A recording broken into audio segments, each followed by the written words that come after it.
Assalamualaikum warahmatullahi wabarakatuh.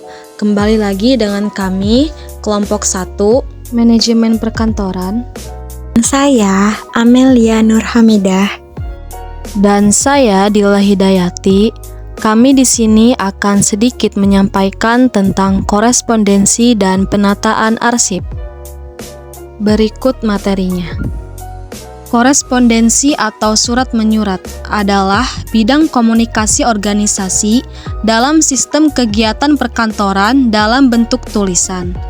Komunikasi ini sangat penting dalam suatu organisasi perkantoran karena merupakan suatu rangkaian aktivitas komunikasi verbal mulai dari penyusunan, penulisan, pengiriman sampai kepada pesan. Pesan tersebut diterima oleh penerima surat atau audiens. Orang yang melakukan surat menyurat disebut koresponden. Koresponden dalam manajemen perkantoran adalah orang yang berhak atau mempunyai wewenang menandatangani surat baik atas nama perorangan maupun kantor. Tujuan korespondensi. Yang pertama, memberitahu atau menyampaikan informasi penjelasan kepada pihak lain. Yang kedua, menerima atau mendapatkan informasi. Yang ketiga, memperlancar arus informasi. Adapun keunggulan surat menyurat, yaitu yang pertama, lebih hemat, yang kedua, menjamin rahasia dan ketepatan isi, yang ketiga, lebih formal, dan yang keempat, hal-hal yang tidak bisa disampaikan secara lisan dapat ditulis dalam surat dengan lebih leluasa. Selanjutnya, karakteristik surat yang baik. Yang pertama, isi yang jelas. Yang kedua, nada niat baik. Dan yang ketiga, format yang tepat. Penataan arsip. Salah satu informasi yang sangat penting bagi swasta atau pemerintahan adalah rekaman dari kegiatan itu sendiri. Rekaman tersebut terdapat pada arsip. Arsip-arsip tersebut diperlukan untuk membantu pelayanan ataupun keperluan informasi internal.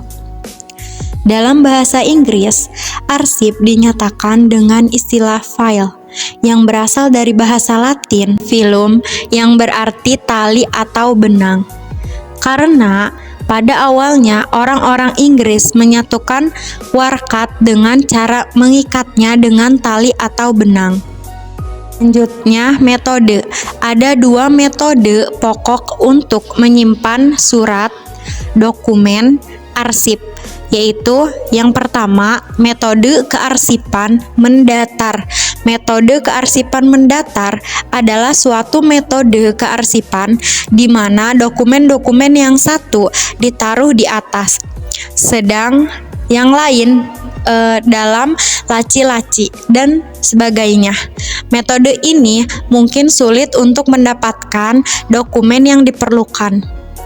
Lalu yang kedua, metode kearsipan vertikal. Metode kearsipan vertikal adalah suatu metode kearsipan di mana dokumen-dokumen yang satu ditaruh di belakang, yang lain berdasarkan urutan klasifikasi yang diambil.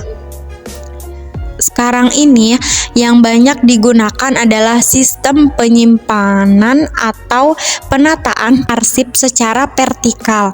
Namun, sistem penataan secara mendatar pun masih ada yang menggunakan untuk tujuan-tujuan tertentu.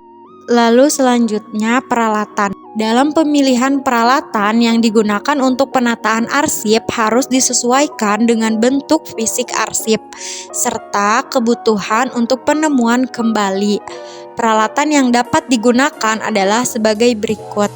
Yang pertama, fluid atau sekat adalah alat yang digunakan sebagai batas atau petunjuk antara pokok masalah primer dengan rinciannya sekunder dan tersier.